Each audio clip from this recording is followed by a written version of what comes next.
Hey everyone, welcome back to my channel. I'm Amber Westbrook and today I'm going to show you how I made this amazing LGBT James Charles inspired Unleash Your Inner Artist wedding dress. So if you follow my Instagram, you know that I've been dropping hints that I'm making something that has to do with rainbow.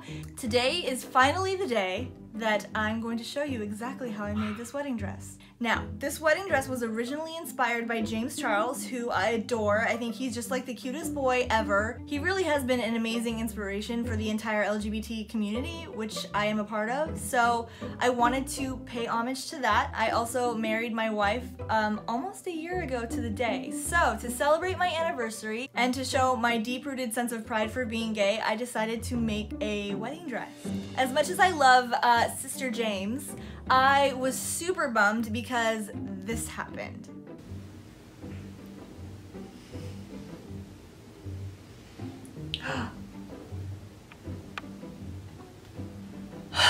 My page refreshed. Does that mean I don't get to have it?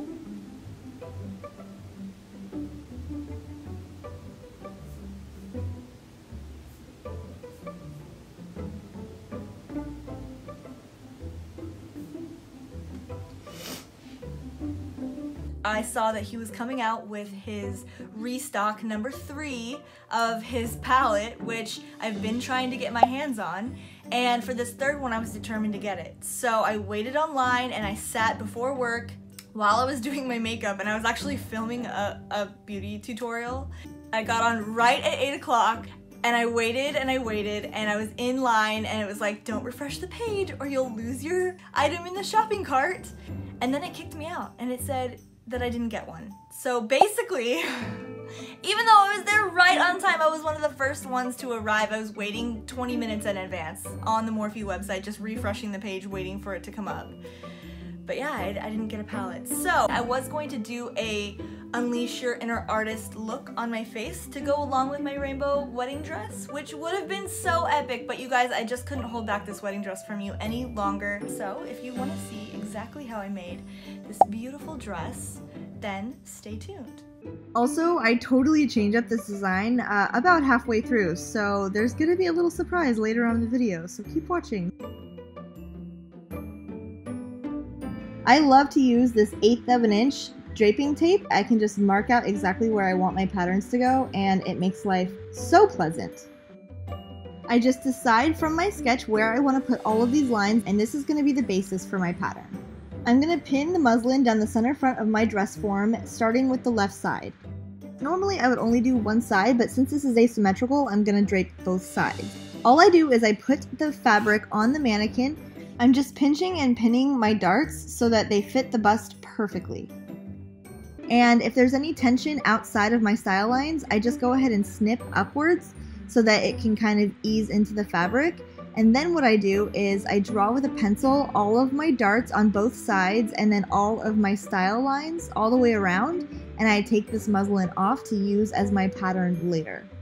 I'm going to do this for the other side as well, and you'll notice that I'm actually putting the muslin a little bit further over to the left than the center because it wraps around on the left side, so I'm going to make sure that I get that piece of pattern in there as well.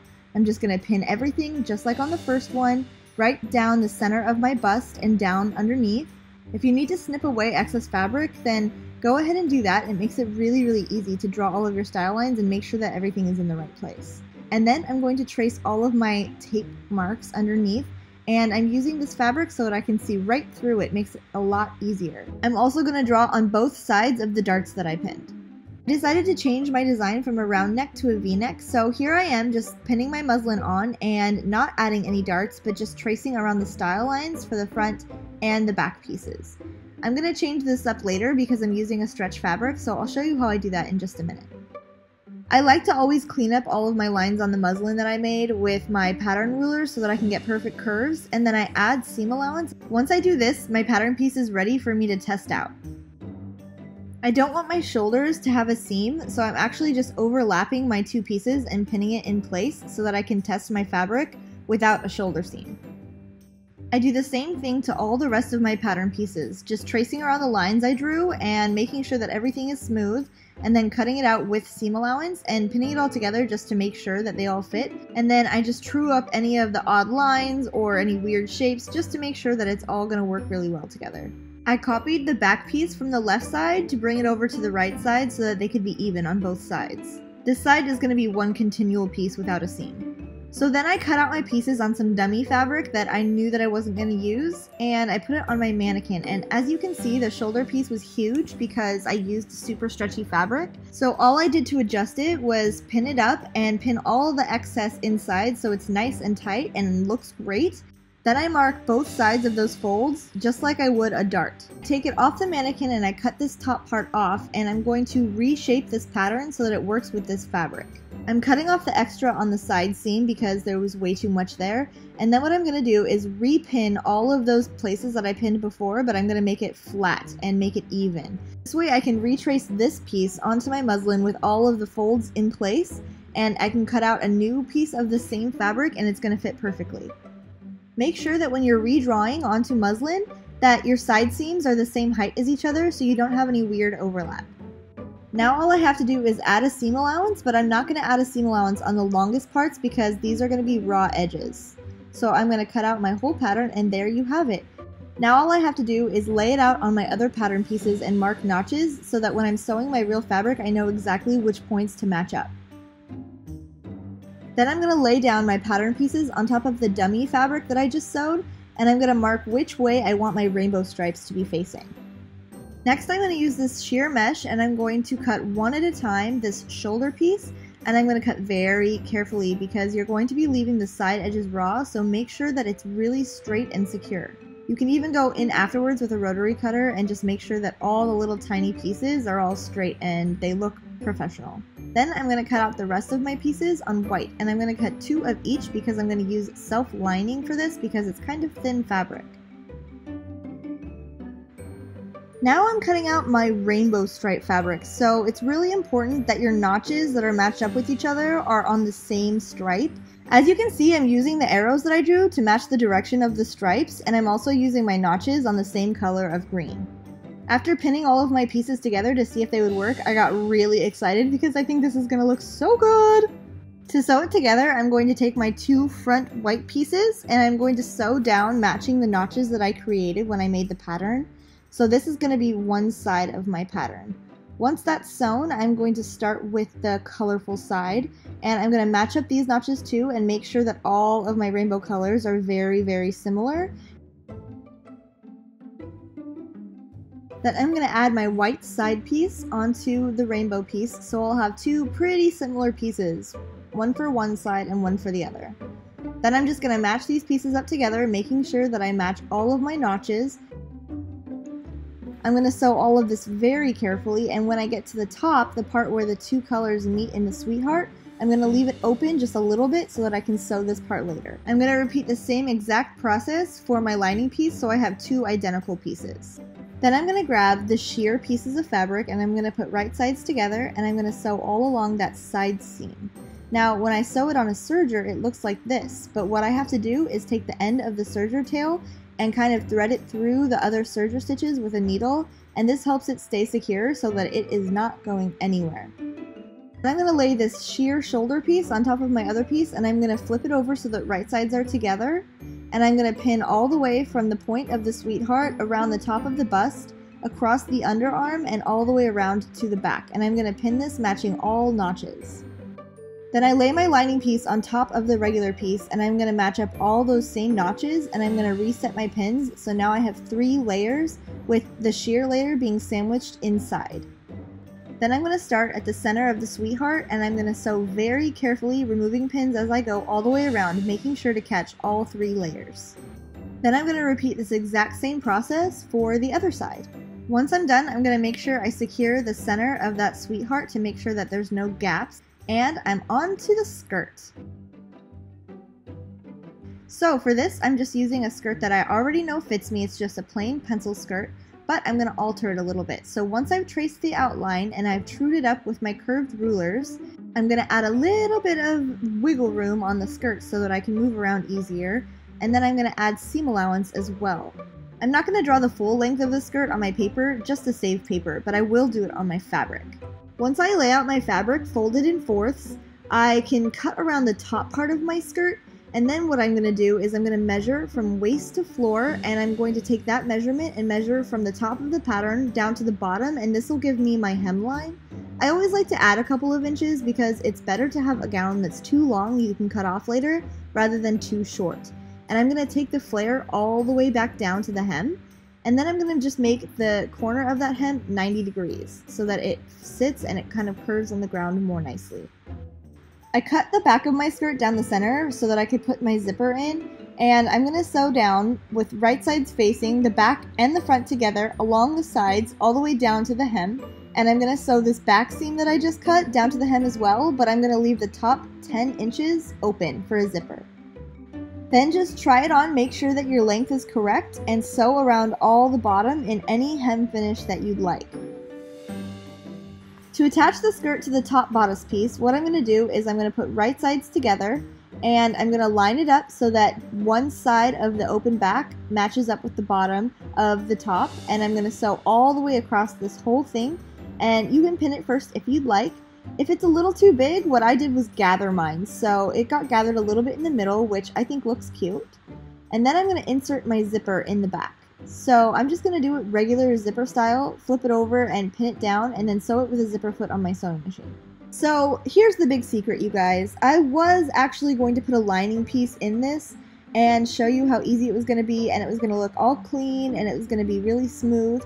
But I decided to go big or go home. So I'm going to make a gigantic tulle skirt with embellishment to go over this. But I didn't quite know what I was signing up for because this was quite the endeavor. I took a package of 40 yards of tulle and I attempted to gather all of it. I even used this fancy gathering presser foot. I'm kind of showing you guys how to put this on, but I'm just hoping that I'm doing it right myself because I'm not super familiar with this presser foot. In the end, my gathers seem to come out okay, so I guess I'm doing something right. I just started gathering all of my tulle, and it was a lot of gathering. By the end of this project, my fingers were so raw, you can see my hands are like pale from doing all of this tons and tons of tulle. Just to give you guys an idea of how much 40 yards of tulle is. This is what it looks like even after it's gathered.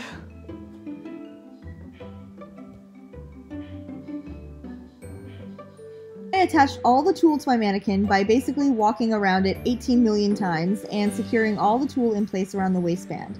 Then I secured it with pins, and I took my needle and thread and went in and out around the whole entire thing to make sure that all the layers were caught up in the thread.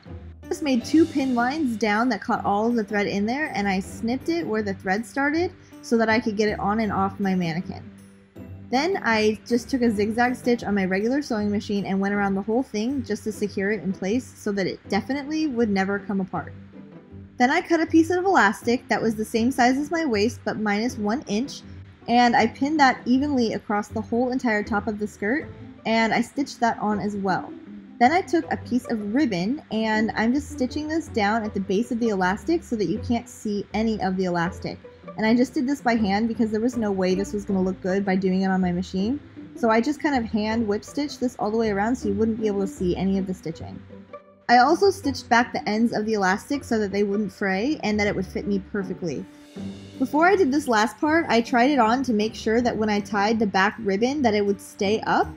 And then I just found the center front of my ribbon and I'm going to stitch this cute little doodad on here. This is so sparkly you can't even see the amount of sparkles on camera. That is how bright this little thing is. And then finally I am all done. I think that it turned out really well. So you guys decide and leave me a comment and let me know what you think. Anyways, here is the final reveal.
Thank you so much for watching. I hope you enjoyed this video. If you did, please give it a thumbs up and don't forget to subscribe and hit the little bell icon so you never miss an upload from me. I upload every Monday and Thursday, so if you're looking for more content like this and more outrageous sewing projects and also some easy ones that you can sew yourself, then be sure to subscribe. And with that, my fabulous fashionistas, thank you so much for watching. I love you, love you, love you, and I can't wait to show you more content like this.